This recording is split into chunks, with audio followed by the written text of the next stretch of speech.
اپنے معاشرے اور اپنے گاؤں کے اندر کسی کی تعریف نہ کریں، صبح و شام اللہ کی تعریف کریں اور حمد اللہ کے لیے ثابت کریں، تاکہ تمہارے بیٹے، تمہاری بیوی، تمہارے بچے، تمہارے ارد گرد کے سارے ماحول والے اللہ سے متاثر ہو جائیں۔ وہ اگر بڑائی کی بات کریں تو اللہ کی کرے، حسن کی بات کرے تو اللہ کی کرے، کمال کی بات کرے تو اللہ کی کرے۔ تو لہٰذا تم لوگ اللہ سے لوگوں کو متاثر کرو۔ لہٰذا پہلی آیت میں اللہ نے بتا دیا کہ جس میں بڑائی، اونچائی اور حمد اور تعریف ہو وہ اللہ کے لیے خاص ہوگی۔ آپ کسی مخلوق کی تعریف نہ کریں، فلان بہت بڑا عالم ہے، اوہ جی بہت بڑا شیخ الحدیث۔ آج کل یہ لوگ علماء کیوں لوگوں کو لوٹ رہے ہیں؟ اس لیے کہ علماء کو اتنا چھڑایا گیا ہے کہ علماء کی بات کو کوئی ٹال نہیں سکتا۔ تو مسلمان بھائیوں، اپنی بیٹیوں اور اپنے بہنوں اور بیویوں کے سامنے اللہ کی تعریف کرو تاکہ وہ اللہ سے متاثر ہو جائے۔ تو پہلا معنی اس کا ہے حمد اور تعریف۔ دوسرا معنی اس کا شکر بھی ہے، الحمدللہ رب العالمین۔ اس کا معنی اگر ہم شکر کا کریں، جس طرح کی بعض آیتوں سے صاف ظاہر ہوتا ہے اور ہم اور آپ لوگوں کو معلوم بھی ہیں کہ بعض جگہ حمد بالکل شکر کی جگہ میں آیا ہوا ہے، جس طرح کہ قرآن کریم میں وآخر دعواہم ان الحمد للہ رب العالمین، یہاں شکر کی جگہ میں حمد استعمال ہوا ہے۔ تو اگر اس کا معنی ہم شکر لے لیں تو پھر اس کا ترجمہ ہمیں یوں کرنا پڑے گا، الحمد للہ، تمام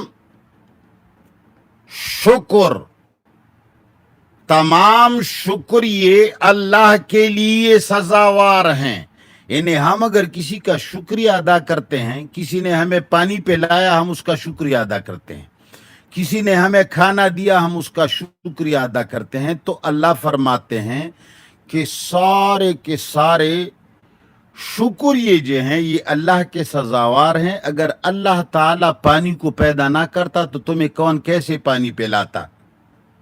اگر اس آدمی کو اللہ پیدا نہ کرتا اور اس کو ہاتھ نہ دیتا، اس کو پیر نہ دیتا، اس کو روح نہ دیتا، تو وہ تمہیں کیسے پانی پلا سکتا تھا؟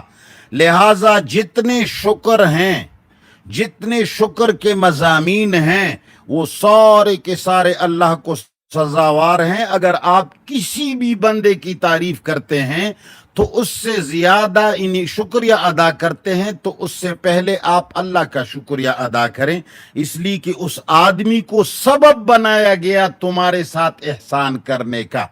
تو لہٰذا تمام شکریہ اور تمام شکرانے اللہ کے لیے سزاوار ہیں۔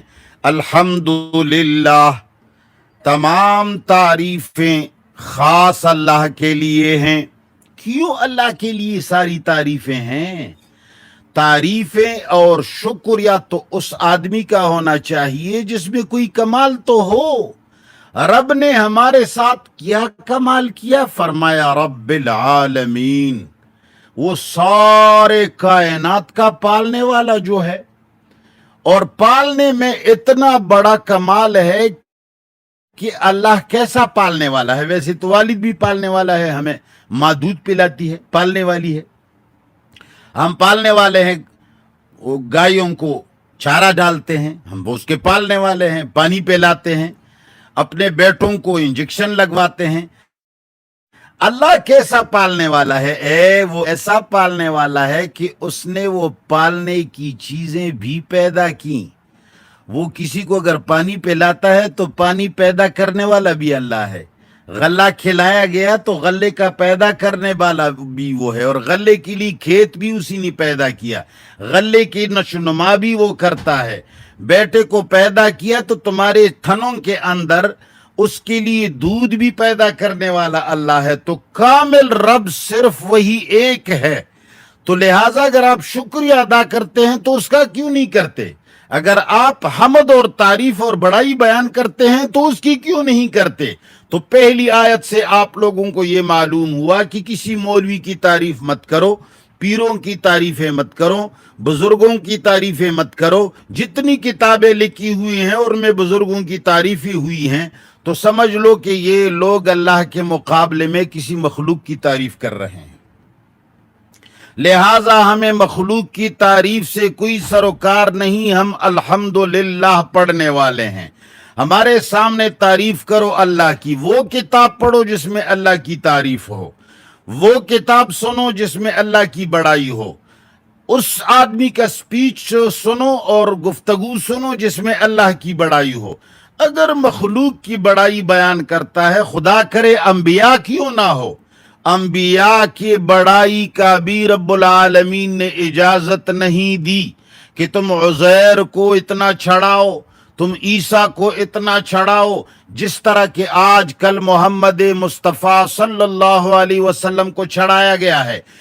حدیث مبارک میں آیا ہے، لا تطرونی کما اطرت الیہود والنصارى انبیاءہم، میرے محمد نے فرمایا مجھے مت چڑھاؤ، مجھے مت بڑھاؤ اتنا جتنا کہ یہود و نصارہ نے اپنے انبیاء کو بڑھایا تھا۔ مگر بدقسمتی سے مسلمانوں نے محمد مصطفیٰ کے اس فرمان کو پیروں تلے روند ڈالا اور محمد مصطفیٰ کو وہ مرتبہ دیا کہ ہم کسی ممبر و محراب کے مالک سے جب رسول اللہ کی تعریف سنتے ہیں تو ہمیں شبہ ہوتا ہے، اگر شروع سے ہم بیٹھے ہوئے نہیں ہوتے اور شروع سے رسول اللہ کا نام سنا ہوا اگر ہمیں نہ ہو تو ہمیں شک پڑتا ہے کہ یہ خدا کی تعریف کر رہا ہے۔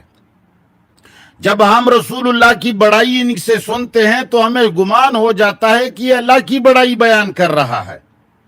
تو مسلمانوں، اللہ تعالیٰ نے پہلی آیت کے اندر ہمیں سمجھایا۔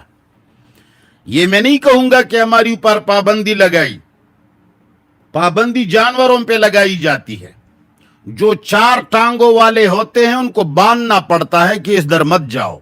انسانوں کو سمجھایا جاتا ہے، تو میرے رب نے ہمیں سمجھایا کہ شکر کا سزاوار بھی صرف اللہ ہے، حمد اور تعریف کا سزاوار بھی صرف اللہ ہے۔ اگر کہیں ممبر اور محراب کے اندر اللہ کے علاوہ کسی اور کی تعریف ہو رہی ہے تو تم وہاں سے اٹھو، وَإِنَّكُمْ إِذًا مِثْلُهُمْ، اگر تم وہاں سے نہیں اٹھے اور اس آدمی سے بیکاٹ نہیں کیا تو پھر تو بھی اسی طرح چار ٹانگوں والا ہے۔ تو اللہ نے فرمایا الحمدللہ، تمام تعریفیں اور تمام شکریہ اللہ کے لیے سزاوار ہیں۔ اگر کوئی شکریہ کرتا ہے تو اللہ کا کرے، اگر کوئی حمد اور تعریف کرنا چاہتا ہے تو اللہ کی کرے، اس لیے کہ رب کے علاوہ کسی کا اصل شکر نہیں، رب کے علاوہ کسی اور کا حمد اور تعریف لائق نہیں۔ کیوں ہم رب کی تعریف کرتے ہیں؟ رب العالمین، صرف میرا پالنے والا بھی نہیں، سارے کائنات کا پالنے والا ہے۔ صرف روٹی دینے والا بھی نہیں، روٹی پیدا کرنے والا بھی ہے، غلہ پیدا کرنے والا بھی وہ، پانی پیدا کرنے والا بھی وہ۔ اگر دنیا کے اندر مجازی ارباب لوگوں نے بنائے ہیں، جس طرح کی مشرکین نے رب کے صیغے کے اندر دیگروں کو بھی شامل کیا تھا، اس لیے رب العالمین نے پہلی صفت رب کی لگائی ہے تاکہ لوگ سمجھ جائیں کہ رب صرف اکیلا وہ ہے جو پیدا کرنے والا ہے۔ جو رب پیدا کیے ہوئے پانی کو میرے سامنے لاتا ہے میں اسے کیسے رب کہوں؟ جو دیگر کی پانی مجھے پلاتا ہے، جو دوسروں کا کھانا مجھے کھلاتا ہے، جو دوسرے کے پیدا کردہ گندم کو پیس کر میرے سامنے لاتا ہے، میں تو شکریہ اور حمد اس کا ادا کروں گا جو گندم بنانے والا بھی ہے، جو گندم کے لیے زمین مہیا کرنے والا ہے، جو گندم کی اگانے کی قوت زمین کے اندر ڈال رہا ہے۔ الغرض دنیا میں جو کچھ ہو رہا ہے ربوبیت کے اعتبار سے، تربیت کے اعتبار سے، وہ سب کچھ کرنے والا میرا اللہ ہے۔ تو صحیح رب وہی ہے، اس لیے ہم اس کی تعریف کرتے ہیں اور اس کا شکر ادا کرتے ہیں کہ رب العالمین